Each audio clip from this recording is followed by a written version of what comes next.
When my father took over Chopard in 1963, basically Monsieur Chopard had about 5 employees and was working himself at the bench, and so it was a very small company. And meanwhile, we grew into a company with over 2,000 employees, operating worldwide.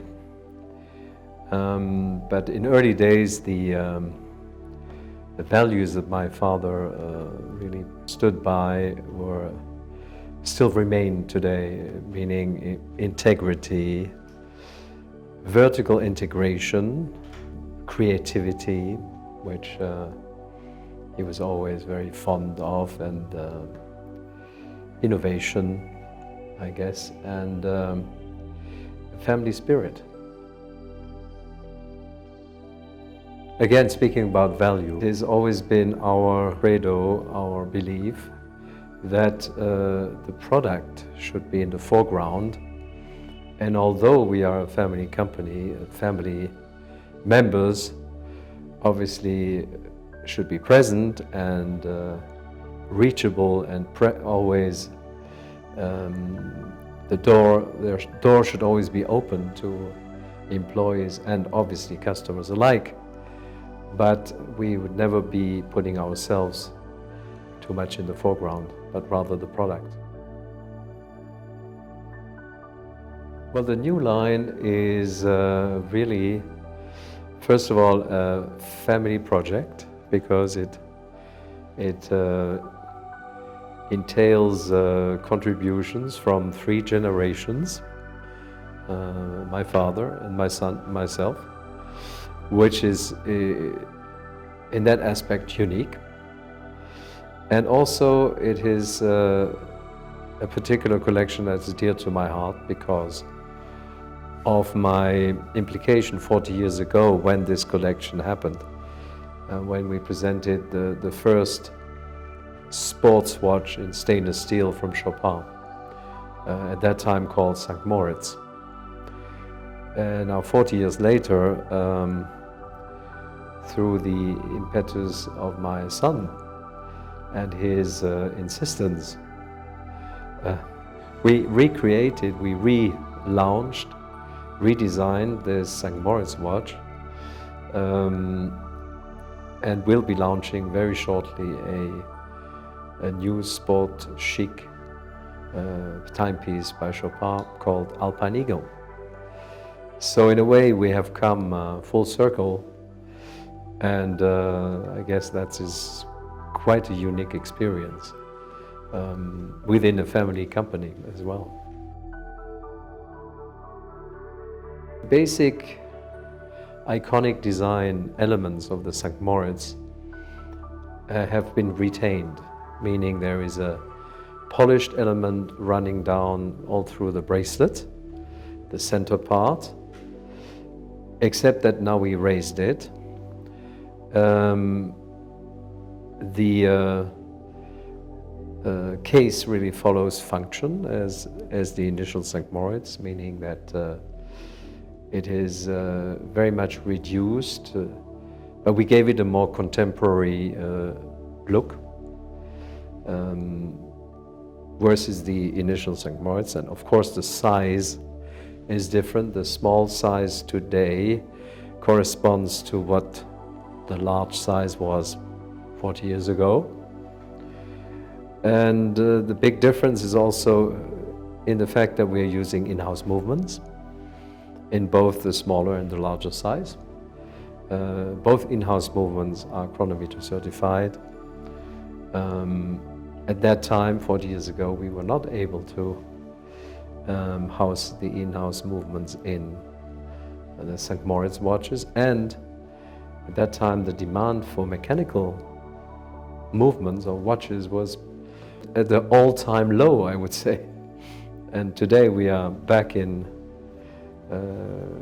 to producing maybe 90% mechanical watches, which is great news. So the Alpine Eagle versus the St. Moritz is all new, all very contemporary, bold looking, and yet retains a lot of elements from the initial piece. So it's a continuation, and yet something very, very much catching the spirit of the time today. It's a bit like asking me what are my favorite, which one of our three children is my favorite.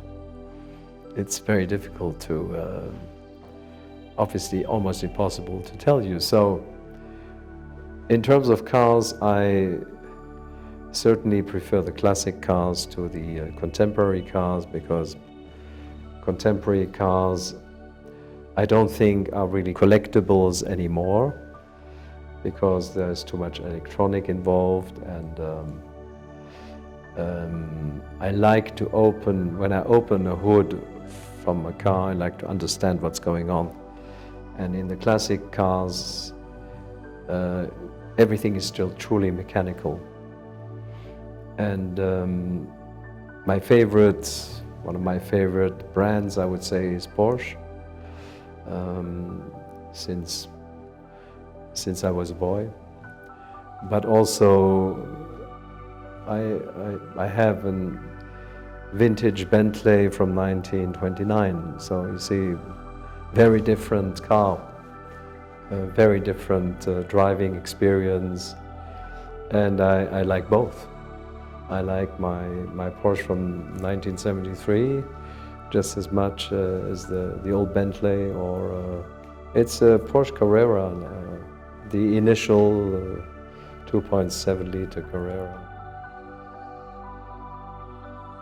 I think if you look back at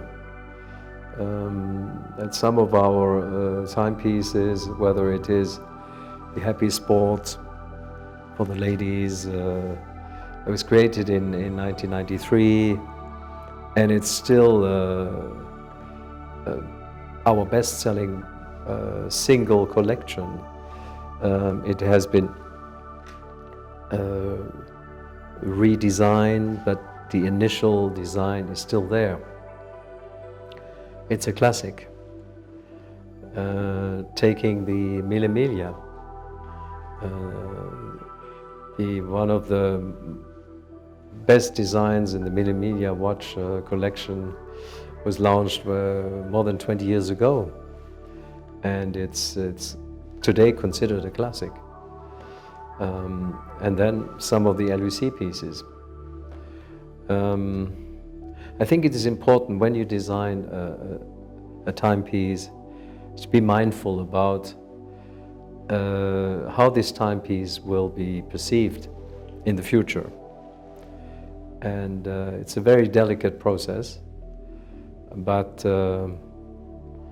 I think we have managed over the years to present some watches which, really lasted over time.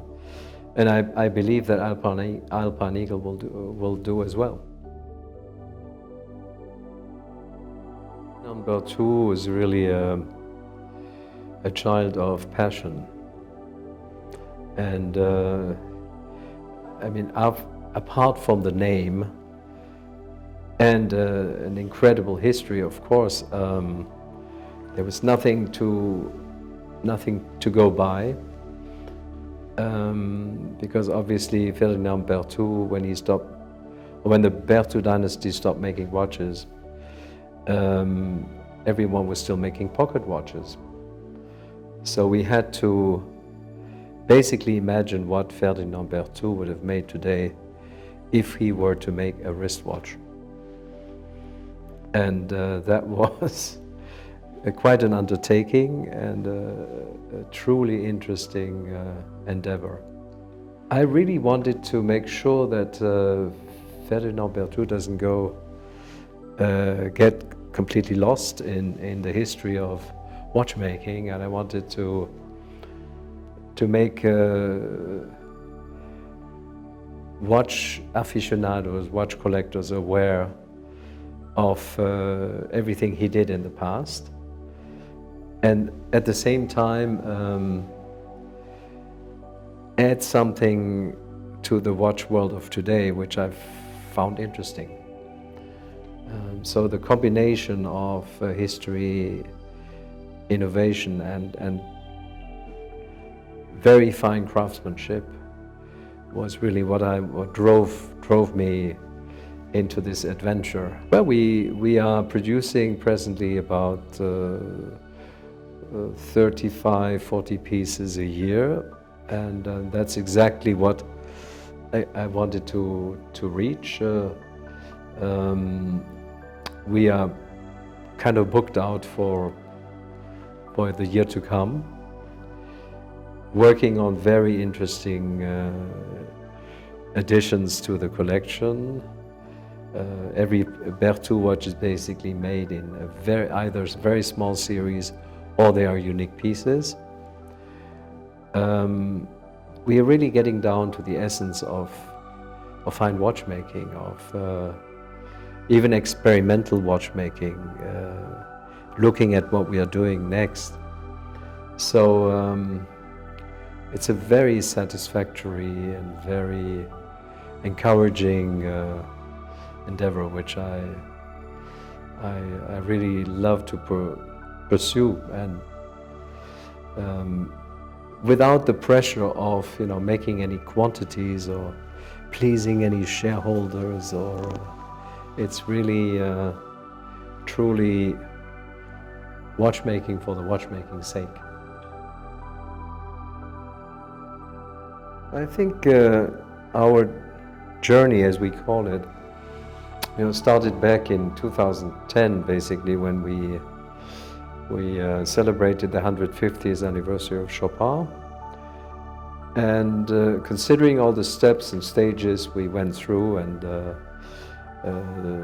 with the first Fairmine Gold, our RGC association, and now last year the Ethical Gold announcement for July last year, I think we can be quite satisfied with what we were able to achieve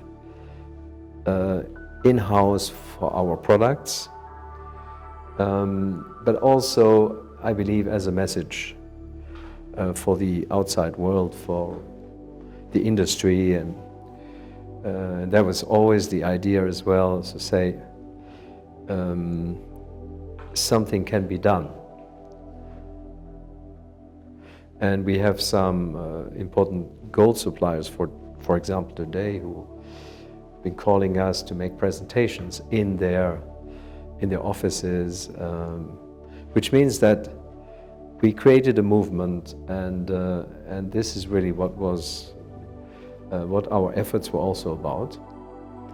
And now with the Alpine Eagle collection, we extend this effort to the stainless steel we use. We're using a specific stainless steel that was developed just for us in a 4-year period, which is not only offering extremely interesting characteristics because it's harder and it's loosened, more shiny, if you wish, but also because it's made of partially of steel scraps, and therefore a very interesting way to contribute again to mankind, the environment, and everything we care about. So far in the men's, especially in the men's area, Chopard did not offer anything close to Alpine Eagle. Any watch with an integrated bracelet in steel was something we were totally missing in our collection. And this being said, statistically speaking, a very big part of watches sold at a certain price category today are made with integrated metal bracelets, gold and steel. And we have a very large and very interesting LUC collection, but these are more classical watches, all with leather strap. Basically, we have the Mille Miglia collection, which very successful since 30 years, but also featuring mainly chronographs and the Dunlop, the famous Dunlop rubber strap. But again, no integrated bracelet. So this line is really filling a gap, indeed, which we think will do very well. Well, first of all, I see myself not necessarily as a wine entrepreneur, but more as a wine aficionado and someone who really appreciates wine for all the varieties and all the discoveries you can make, which is a never-ending story, really.